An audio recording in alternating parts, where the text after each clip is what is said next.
दोस्तों आज की डेट में एक ही ट्रेंडिंग टॉपिक है जो सबको कहीं ना कहीं इन्फ्लुएंस कर रहा है, वो है स्टार्टअप। हर इंसान आज की डेट में कुछ नया और कुछ प्रोडक्टिव बिल्ड करने का ट्राई कर रहा है, स्टॉक मार्केट में इंटरेस्ट दिखा रहा है। पर इन सब चीजों में जो एक चीज वो गलत कर रहा है वो है कि सभी को एक ही दिन में सक्सेस चाहिए।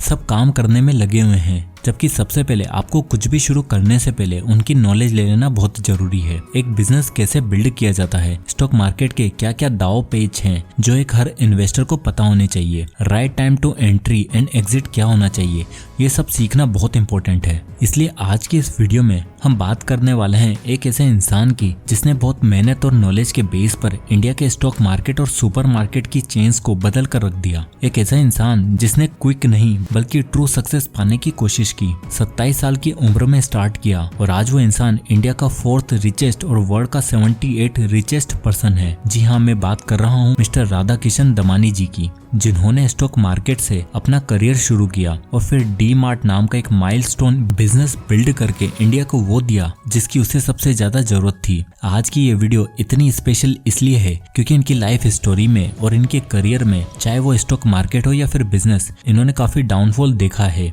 पर सबसे अच्छी चीज मुझे जो इनकी लगती है वो है इनकी करेज। 40 साल की उम्र में जहाँ एक आदमी रिटायरमेंट प्लानिंग कर रहा होता है, वहीं इन्होंने एक नई शुरुआत करी, अपनी वेल्थ को दुगना और तिगुना कर लिया और इंडिया के मिस्टर वाइट बिजनेस मैग्नेट बन पाए। कैसे, ये सब जानने के लिए वीडियो का एंड तक जरूर बनी रहेगा और मुझे कमेंट बॉक्स में कमेंट करके जरूर बताना मिस्टर आर.के. दमानी जी की कौन सी कहानी आपको सबसे बेटर लगी। तो दोस्तों, आर.के. दमानी जी का जन्म जनवरी 1945 में मुंबई में रहने वाली एक मारवाड़ी फैमिली में हुआ था। उनके पिता शिव किशन दमानी जी स्टॉक मार्केट में एक स्टॉक ब्रोकर थे। उनका पूरा परिवार मुंबई के छोटे से फ्लैट में रहता था। राधा किशन दमानी जी स्टडीज में काफी अच्छे थे, जिस वजह से उन्हें स्कूलिंग में कभी दिक्कत नहीं आई और फिर उन्होंने अपनी बीकॉम ग्रेजुएशन के लिए यूनिवर्सिटी ऑफ मुंबई ज्वाइन की। पर वो कहते हैं एक मारवाड़ी को आप बिजनेस से दूर नहीं रख सकते। ठीक इसी तरह राधा किशन दमानी जी ने बिजनेस में एंटर किया। उन्होंने सबसे पहले बॉल बियरिंग्स के बिजनेस से शुरुआत करी। उनके पिता और उनके बड़े भाई गोपी किशन दमानी जी स्टॉक ब्रोकिंग में ऑलरेडी इन्वॉल्व थे, तो राधा किशन जी ने कुछ हटके करने का डिसाइड किया। उनके इस बिजनेस की नींव पक्की होने ही वाली थी कि उनके पिता की डेथ हो जाती है और अब स्टॉक ब्रोकिंग करने वाले उनके परिवार में एक ही सदस्य बचता है, उनके बड़े भाई, जो इतनी अच्छी तरीके से पैसे को मैनेज नहीं कर पा रहे थे। तो उनके चाचा ने राधा किशन जी को सजेस्ट किया कि तुम्हें अपना बिजनेस छोड़कर स्टॉक मार्केट में एंटर करना पड़ेगा। अब इसे सजेशन कह लो या फिर किस्मत, जिसने उनकी लाइफ का और इंडियन स्टॉक मार्केट का नक्शा ही बदल कर रख दिया। राधा किशन दमानी जी ने स्टॉक मार्केट में एज ए ब्रोकर शुरू किया, पर उन्हें ये बात बहुत ही जल्दी समझ आ गई कि ब्रोकर बनने से हम उतने अमीर नहीं बन पाएंगे जितना अमीर इन्वेस्टिंग करके और खुद के पैसे लगाकर बन सकते हैं। जब वो एज ए ब्रोकर काम कर रहे थे तब उन्हें रिंग में वो आदमी दिखाई दिया जिसको बचपन में देखा करते थे जब वो अपने पिताजी के साथ स्टॉक मार्केट में आया करते थे, और वो थे मनु मुंद्रा। राधा किशन दमानी जी ने देखा कि इस आदमी के पास अलग ही पावर है। इसके एक हाथ उठाने से किसी भी कंपनी के स्टॉक प्राइस तेजी से ऊपर और नीचे होने लगते हैं। दमानी जी ने सोच लिया कि अब इन्हीं से सीखना है और मनु मुंद्रा को उन्होंने अपना गुरु मान लिया। और उन दोनों उनके साथ जुड़े एक और इंसान जिनको इंडियन स्टॉक मार्केट का वॉरेन बफेट कहा जाता था और जिनका हाल ही में निधन हुआ है, और वो है मिस्टर राकेश झुनझुनवाला जी। 90s के दशक में मनु मुंद्रा मार्केट में सबसे बड़े बियर थे जो शेयर्स की शॉर्ट सेलिंग करके खूब पैसा कमाते थे। राधा किशन दमानी जी ने, राकेश झुनझुनवाला जी ने उनकी गाइडेंस में काफी पैसा कमाया। पर इस सबके बीच एंट्री होती है उस इंसान की जिसे इंडियन स्टॉक मार्केट के इतिहास में हमेशा याद रखा जाएगा। जी हाँ दोस्तों, मैं बात कर रहा हूँ हर्षद मेहता की, जो स्टॉक्स को मैनिपुलेट करके प्राइस को सीधा जमीन से आसमान तक पहुंचा देता था। और जैसा कि हम जानते हैं कि मनु मुंद्रा और बियर गैंग शेयर्स को शॉर्ट सेल करा करते थे, यानी उन्हें फायदा तब होता था जब किसी शेयर की प्राइस नीचे जाती थी। पर हर्षद मेहता स्टॉक के प्राइस को ऊपर लाए जा रहे थे, जिस वजह से राधा किशन दमानी जी और पूरे बियर गैंग को काफी लॉस हो रहा था। और इन दोनों मानो की गुजराती वर्सेस मारवाड़ी के बीच लड़ाई छिड़ गई थी, क्योंकि सभी गुजराती हर्षद की सुनते, वहीं सभी मारवाड़ी लोग मनु भाई और दमानी जी की। पर फाइनली दमानी जी को हर्षद मेहता के स्कीम के बारे में पता लग गया और जब ECC का प्राइस 300 रुपए से 9000 तक पहुंच गया तो दमानी जी ने अपने सारे स्टॉक्स को शॉर्ट सेल करना शुरू किया। उन्होंने अपनी पूरी वेल्थ के साथ ऑल इन किया और अगर एक हफ्ता और लेट हो जाता तो दमानी जी और उनका पूरा बियर गैंग सड़क पर आ जाता। पर आखिरकार 1992 में ये स्कैम पकड़ा पकड़ा गया और राधा किशन दमानी जी की जीत हुई और इसके बाद दमानी जी का स्टॉक मार्केट में सिक्का चलने लगा। यहाँ तक कि उनके व्हाइट ड्रेसिंग की वजह से लोग उन्हें मिस्टर व्हाइट कहकर बुलाने लग गए। सब अच्छे से चल ही रहा था कि हर्षद मेहता स्कैम के असर बियर कार्टेल और राधा किशन दमानी जी पर भी दिखने लग गए। उन पर भी कई तरह के चार्जेस लगे और इस सब के बाद उन्होंने इस बियर गैंग को छोड़ने का डिसीजन लिया और थोड़े समय के लिए स्टॉक मार्केट से ब्रेक लेने का सोचा। पर जहां लोगों को लग रहा था कि दमानी जी पीछे हट चुके हैं, वहीं वो तैयारी कर रहे थे कि ऐसी नई शुरुआत की जो इंडिया की सुपरमार्केट चेन में बहुत मेजर चेंजेस लाने वाली थी। पर उस कहानी पर जाने से पहले आपको दमानी जी के कुछ इंपॉर्टेंट स्टॉक मार्केट के लेसन के बारे में जान लेना चाहिए। और दोस्तों, अगर आप भी स्टॉक मार्केट में इन्वेस्ट करना चाहते हैं तो उसके लिए आपके पास एक डीमेट अकाउंट होना चाहिए। तो अगर आप फ्री में डीमेट अकाउंट ओपन करना चाहते हैं तो उसकी लिंक आपको डिस्क्रिप्शन में और पिन्ड कमेंट में मिल जाएगी। तो अगर आपने अभी तक इन्वेस्टिंग की जर्नी को शुरू नहीं किया है तो एटलीस्ट ट्राई करना तो बनता है। तो नीचे दिए गए लिंक से जाकर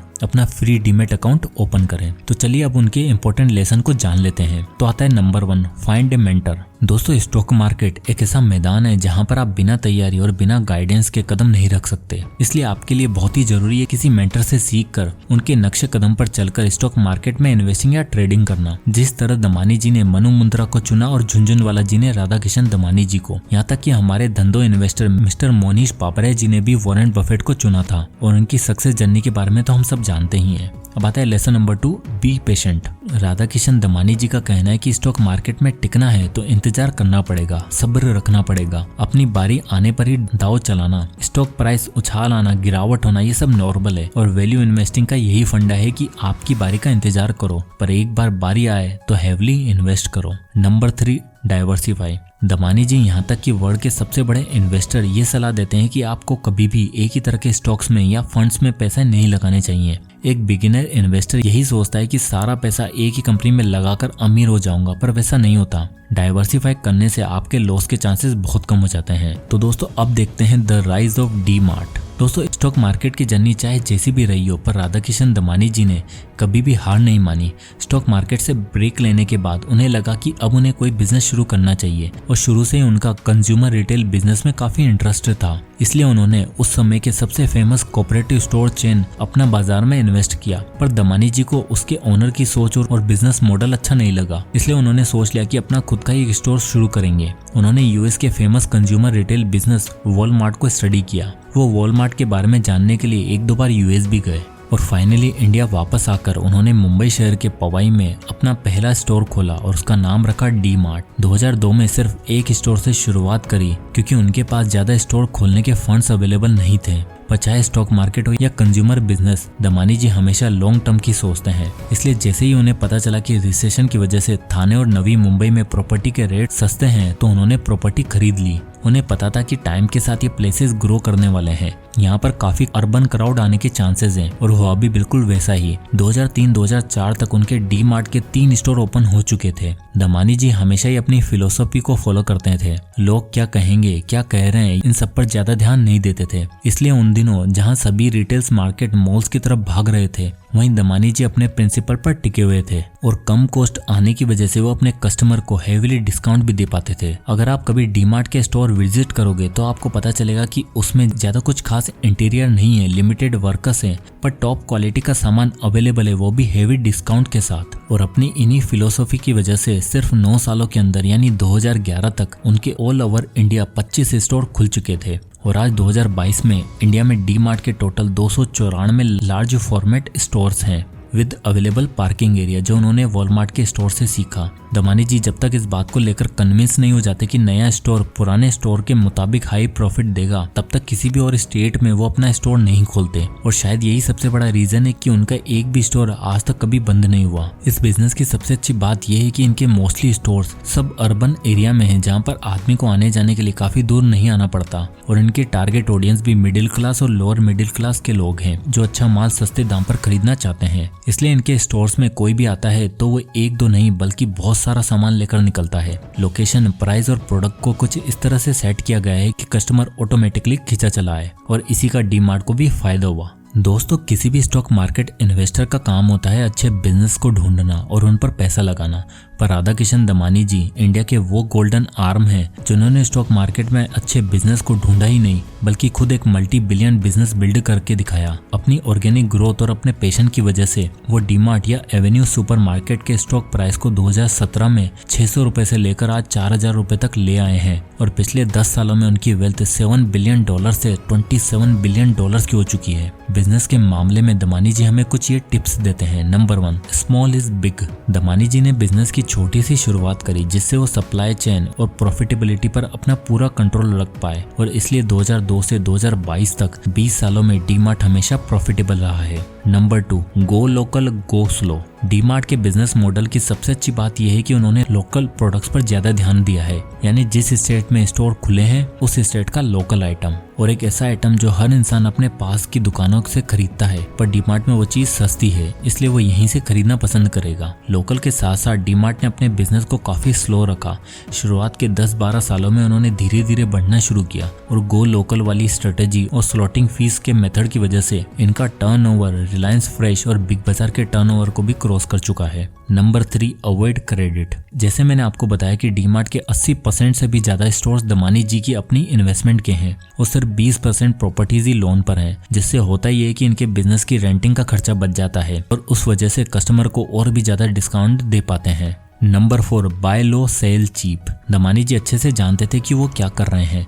डेली यूज के कंज्यूमर प्रोडक्ट लोगों को हेवी डिस्काउंट पर देना और ये उनका मेन मोटिव बन गया था, इसलिए उन्होंने सप्लायर के साथ एक डील करेक्ट करी जहां मार्केट में सभी रिटेलर्स सप्लायर्स को हफ्ते भर या महीनों बाद पेमेंट दिया करते थे, वहीं दमानी जी ने सप्लायर्स को 4-5 दिन के अंदर पेमेंट देना शुरू किया, जिससे सप्लायर्स उन्हें हर सामान सस्ते रेट पर भी दिया करते थे और यही फायदा वो आगे कस्टमर तक पहुंचाते थे, यानी buy low and sell cheap. दोस्तों वैसे तो दमानी जी ज्यादा मीडिया में नहीं आते हैं, मुश्किल से उनका कोई इंटरव्यू या उनकी कोई न्यूज आपको किसी न्यूज चैनल पर दिखती होगी, but his actions speaks louder than words. और क्या पता ये बिजनेस टाइकून जल्दी कितने बड़े बड़े प्लेयर्स को पीछे छोड़ दे।